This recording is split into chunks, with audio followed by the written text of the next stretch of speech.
What we'll do now is go over some of the fundamentals of mechanical engineering, which is in the Section 1 exam for the Robotics Education Competition Foundation exam, which you will take in order to obtain some certifications.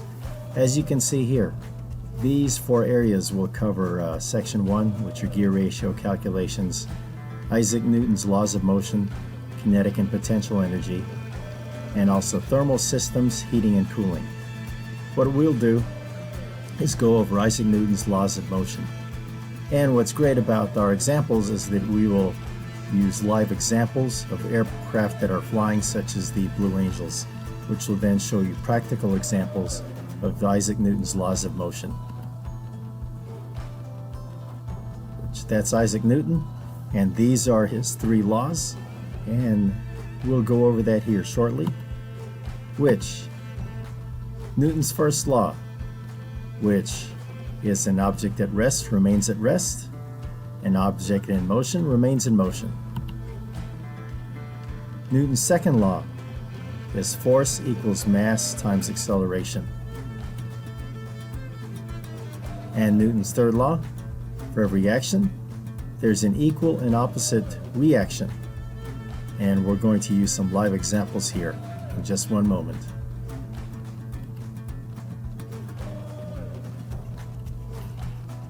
Newton's first law of motion. An object at rest remains at rest.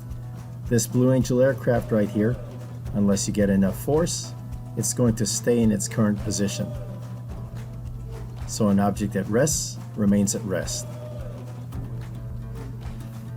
Here's Newton's first law of motion with aircraft that are flying. Since these aircraft are going to be at a constant airspeed, constant altitude, you're going to see a live example of these Blue Angel aircraft as they start to fly over Pensacola Beach. Constant airspeed, constant altitude. Okay, this was slowed down just so that you could view it. Now you're going to watch them fly into the sunset. Great example of Newton's first law. An object in motion remains in motion. A good example here, an object at rest will remain at rest unless acted on by an unbalanced force. An object in motion will continue with constant speed and direction unless acted on by an unbalanced force. And with the Blue Angel aircraft, you saw that they continued to fly at a constant speed and also direction and also altitude. Newton's second law, which is force equals mass times the acceleration. Here's a practical example that you're going to see here with the Blue Angels formation takeoff. You see that they're starting at 0 airspeed. They're on the ground. Now they start to go ahead and accelerate. Notice how the speed is now changing. You've got an increase in its velocity, which change in velocity, that's a change in acceleration.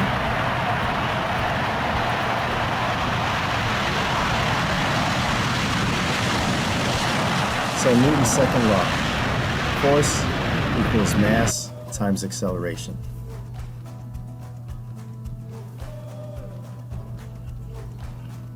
Another pictorial example here. Newton's third law. For every action, there's an equal and opposite reaction.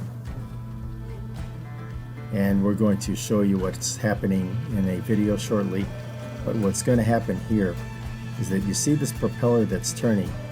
It's now forming a wind, which is going over the airfoil right here. Okay, so then the wind and the air is going backwards, which now enables the airplane to go forward. Let's go and watch this example right here. What you see here is the tailpipe of the aircraft, and this is where you would see the exhaust of the jet coming out. One question that I like to ask our 8th grade students is to be able to explain Newton's third law is related to the aircraft engine and also the tailpipe and the exhaust. What I would like to hear from them is that Newton's third law states that for every action, there's an equal and opposite reaction. And what I would like to see them explain or hear them explain is that the exhaust of the aircraft is going to go backwards, which is evidence of the thrust, which is now making the airplane go forward. So the exhaust goes backwards, the thrust, and the airplane goes forward. Newton's third law.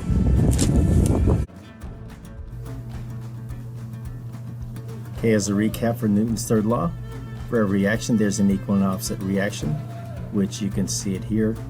These propellers, as they turn, the airflow now is going this way, which now makes the thrust of the airplane go forward. And what you also see here is it's creating lift. The airflow over the wings is creating lift, so then this goes up. But then the action, the air is also deflected downward by the wing, and also the weight is now pulling the airplane down. Okay, so if this is at a constant altitude, then the lift and also the weight is going to be remaining the same.